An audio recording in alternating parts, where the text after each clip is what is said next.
Coucou tout le monde, j'espère que ça va. Alors aujourd'hui je vous retrouve dans une vidéo Storytime. Alors les vidéos Storytime, pour les personnes qui ignorent totalement qu'est-ce que cette catégorie, c'est simplement le fait de raconter une histoire un petit peu hors du commun qui nous serait arrivée. Voilà. Alors quand j'avais 12 ans, mes parents ont décidé de louer une petite maisonnette en bord de mer à Frontignan. Alors c'est un peu bizarre étant donné qu'on est de Montpellier et Frontignan c'est la porte à côté, mais voilà, ils avaient envie de faire une petite location pour l'été. Et j'avais le droit d'inviter une copine.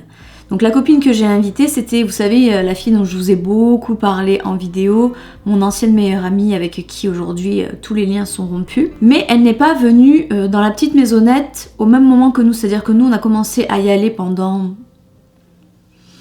Oh, je saurais plus vous dire si c'était pendant quelques jours seulement et qu'elle nous a rejoint quelques jours après ou une semaine. Bon, quoi qu'il en soit, on a commencé à aller dans cette maisonnette un petit peu avant qu'elle nous rejoigne. Et en face de chez nous, donc en face de la petite maisonnette, il y avait des vacanciers qui étaient là avec une petite fille.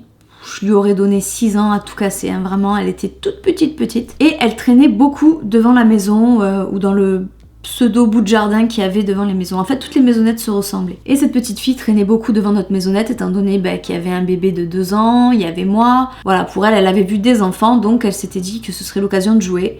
Et ses parents ne l'interdisaient pas de venir, au contraire, ils la laissaient aller, sans même savoir si ça nous dérangeait ou pas, enfin bon, bref. Alors avec cette petite fille, on a passé quasiment toutes les vacances ensemble. Au début, ça me faisait plaisir, sur la fin, ça m'a un peu lourdé. Et cette petite fille, au bout du 2e jour, ou peut-être 3e jour, elle vient me voir en me disant « Tu sais Kelly, dans la maison, il y a mon frère qui te regarde beaucoup par la fenêtre, il te trouve très belle et il est très amoureux de toi. » Alors moi, à 12 ans, je commence un peu à m'intéresser forcément aux garçons, je suis en pleine prépuberté. Oui, ce sont des choses qui commençaient un peu à éveiller ma curiosité. Et je me disais, waouh, un garçon qui me trouve belle, mais comment ça? Mais où est-ce qu'il est? Comment est-ce qu'il est? Et voilà, je commençais déjà un peu à flirter dans ma tête, à me faire mon amour de vacances. Surtout qu'à l'époque, j'avais pas énormément de succès et que l'ami qui devait me rejoindre, donc dans la maisonnette, en avait largement plus que moi déjà, ne serait-ce qu'à 12 et 13 ans. Hein. Et j'étais contente de me dire que voilà, quelqu'un pouvait s'intéresser à moi. Et dans mon esprit, je voulais absolument que quand elle vienne, je puisse lui annoncer que j'avais déjà un copain.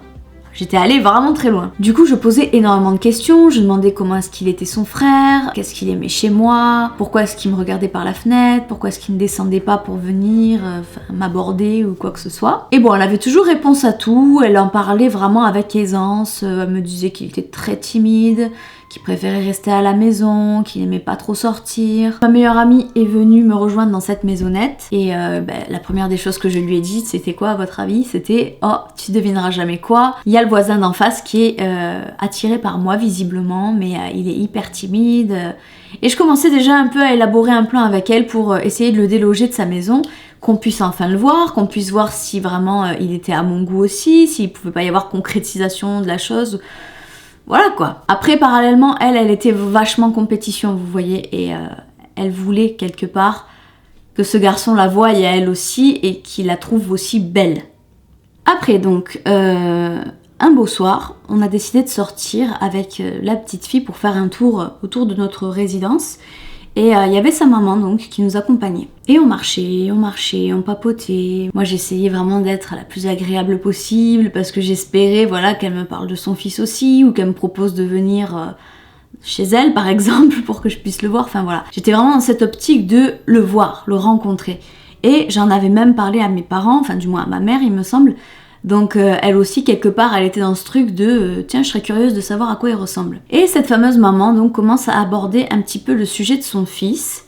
Je sais plus exactement ce qu'elle me disait mais en tout cas rien qui n'aurait pu me mettre la puce à l'oreille. Et elle me sort de son portefeuille, je crois que c'était une carte d'identité avec la photo de son fils. Donc j'ai pu voir qu'il était plus âgé, il était censé avoir 17 ans il me semble à l'époque, 16 ou 17 ans.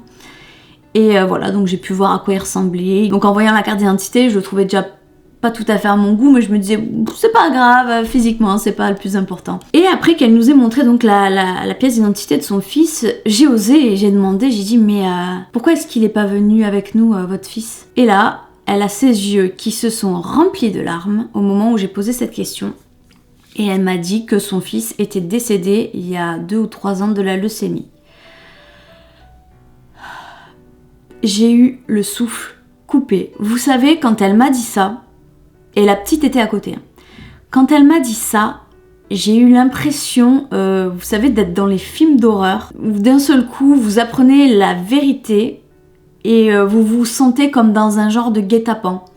Pourtant, j'étais prisonnière de rien du tout, hein, on est bien d'accord. Mais je m'attendais tellement à tout sauf à ça.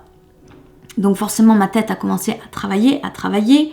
J'avais plus du tout envie de poursuivre la balade à l'extérieur. J'avais qu'une seule envie, c'était de rentrer chez moi, de tout répéter. Alors j'ai fait mine de ne pas poser plus de questions que ça, de ne pas dire « Ah mais votre fille m'avait dit que votre fils était vivant et qu'il était amoureux de moi ou je ne sais quoi ». J'ai strictement rien dit. Et sur le chemin du retour, donc c'est-à-dire pour rentrer à nos maisonnettes respectives, elle m'expliquait que la petite fille avait été assez perturbée en fait par le décès de son frère. Et je sais plus, bon certainement qu'elle m'a dit d'autres choses, mais moi c'est ce que je retiens, comme quoi elle avait été perturbée. Et la première des choses que j'ai faites en rentrant, c'était de raconter ce qui s'était passé. Tout le monde avait été estomaqué parce que finalement c'est pas commun. Pour peu qu'on soit un peu superstitieux, croyant ou je ne sais quoi, c'est le genre d'histoire qui peut vraiment vous ficher un coup quoi. Et là on était tous un peu sous le choc. Parce que c'est vrai que, bon, à la maison, on espérait un petit peu que je rencontre ce garçon pour voir un peu qu'est-ce qui allait se passer. Donc, après le lendemain, la petite fille a essayé encore de venir traîner devant notre petit bout de jardin. Et ma mère est sortie, je lui ai envoyé, j'ai dit « Je t'en prie, je ne veux plus la voir, je veux pas rester avec elle, j'ai peur. » Et ma mère est sortie en lui disant qu'on n'était pas là, alors qu'on était bel et bien là. Et j'ai dû me cacher pendant toute une journée complète dans la maison. Je me souviens, j'étais à l'étage. Et j'ai dû me cacher pendant toute une journée complète à l'étage parce qu'il y avait, comment ça s'appelle, une mezzanine. Donc j'étais en haut de la mezzanine et je n'ai pas bougé durant toute la journée. J'ai attendu que ma mère me dise que c'était quartier libre pour pouvoir aller à la plage. Mais même quand c'était quartier libre, je me disais, qui me dit qu'elle n'est pas cachée quelque part et qu'elle va me sauter dessus et que voilà, je vais devoir encore écouter ces histoires. Bref, je peux pas dire que c'est une histoire qui m'a affectée, mais c'est une histoire qui m'a vraiment remué le ventre.